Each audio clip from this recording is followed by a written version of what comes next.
ngamtshela ukuthi wena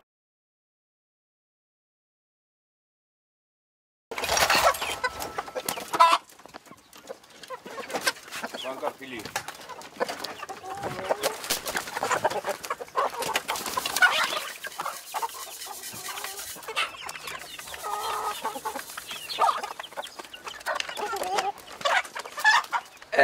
My life of an activist started in my early days at school. Started through poetry, my consciousness around the Africa and the black man being oppressed by the system, both socially, politically, and economically. Both as a student, there were challenges that we used to face as a student from higher school or the secondary school. The challenges of school fees, the school uniforms, and the corporal punishment. So that's how I started to be politically active.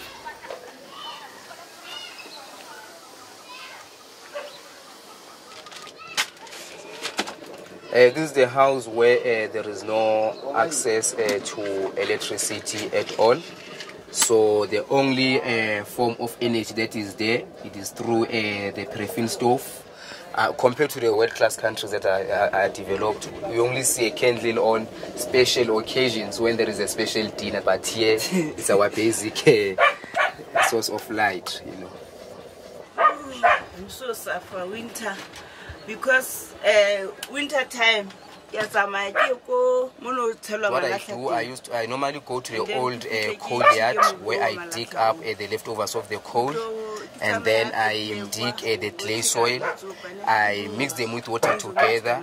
I sort of make my own charcoal because I can't even afford to buy the coal that is sold at the shops. So winter time is a difficult time for me, being an unemployed person.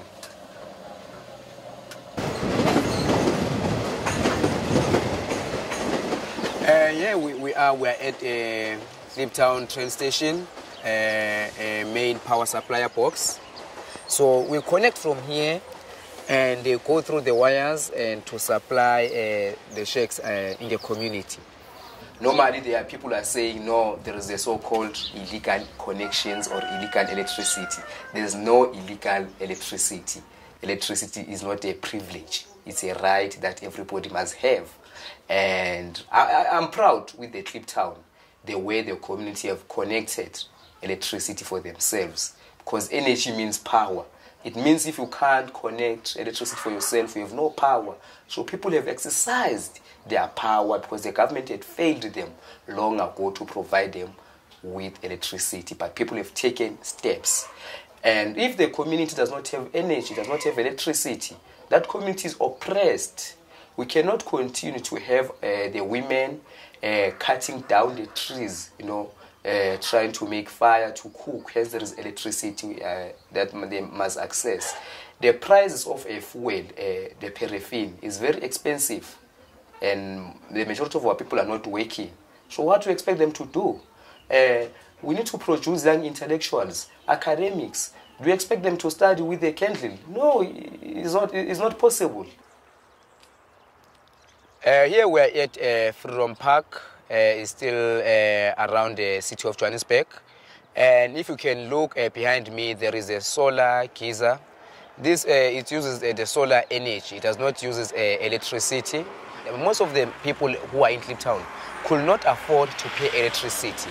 And if you will give them a form of energy through the solar, it means it will be even cost effective, you know, it will be economical because they don't have even to pay every time because they are unemployed.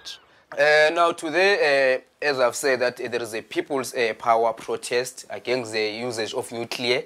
Like any soldier, I'm putting on now my gear, you know, to fight against the usage of nuclear energy. The issue of free electricity, it is enshrined in this South African Constitution. This is a constitution where our rights to protest, to take it to the streets if we are not happy with our government are enshrined. So there's nothing wrong that I'll be doing today. I'll be just exercising my constitutional rights.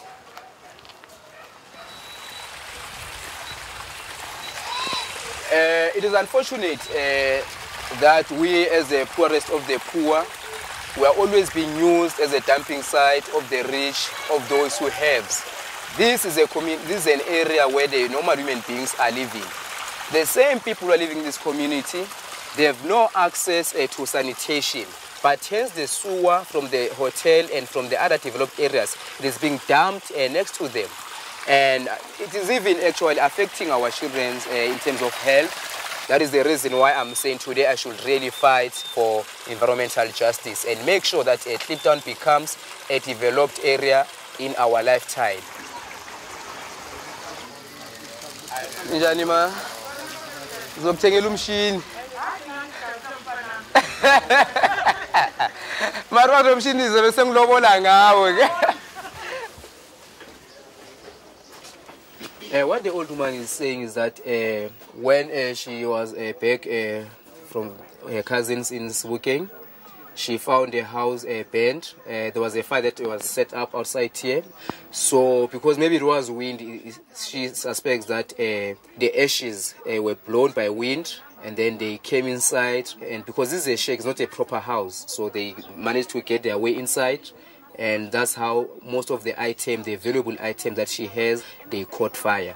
If this happened at night, she could have died in this house, you know, because the only reason why the house burned is because of there's no proper electricity. Because if there was a proper electricity, there was no one who was going to set fire that side. And here where we are today, we are in a place called Kliptown, where the ANC normally claims that the foundation of the South African Constitution was founded on the document that was adopted that is called the Freedom Charter. The Freedom Charter normally says there shall be houses for all. But in Kliptown we see the opposite. Instead of seeing houses for all, we see shacks for all.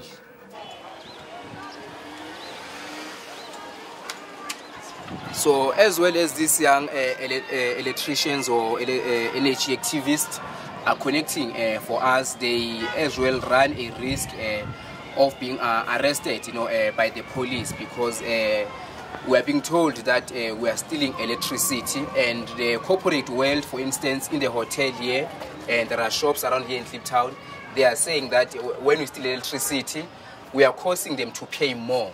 However, we don't agree with that. We believe this is our electricity, this is our area. And really, for me, it does not make a logic.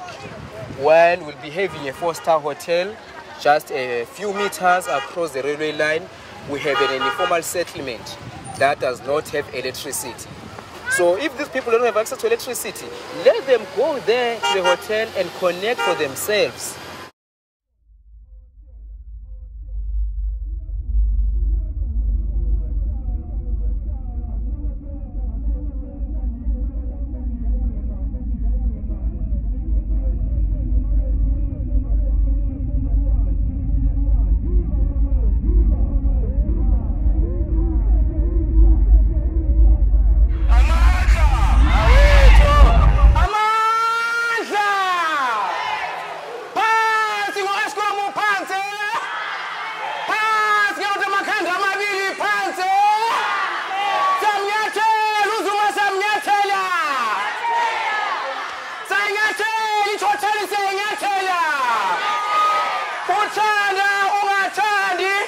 Electricity is a right.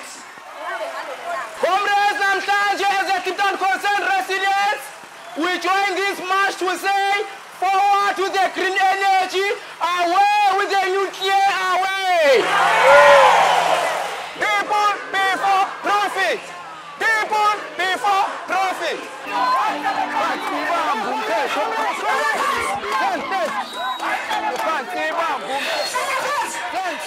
The interest of the capitalist government and the interest of the working class are not the same.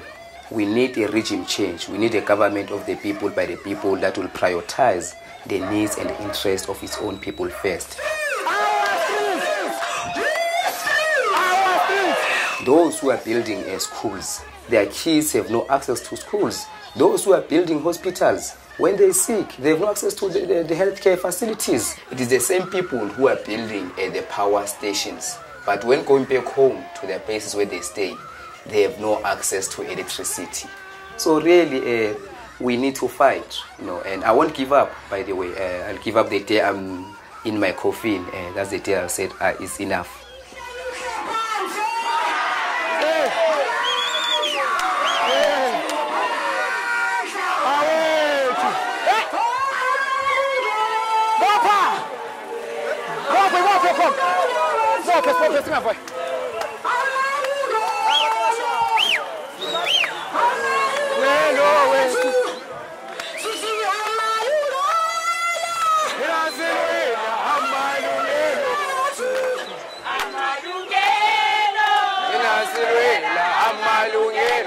It's not that people they don't have energy. People have the energy to fight, and people they don't like to fight small by small. You know, the people of Kliptown, they don't believe in a theory that says the one who fights and run away lives to fight another day.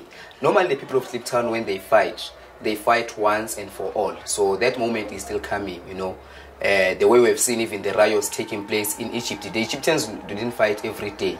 They fought once and for all.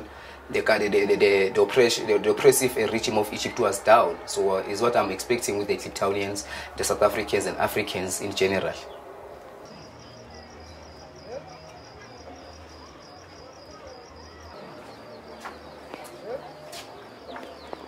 Dubula, dubula, dubula, inspa. Ayasaba magwala, dubula, dubula, dubula, inspa.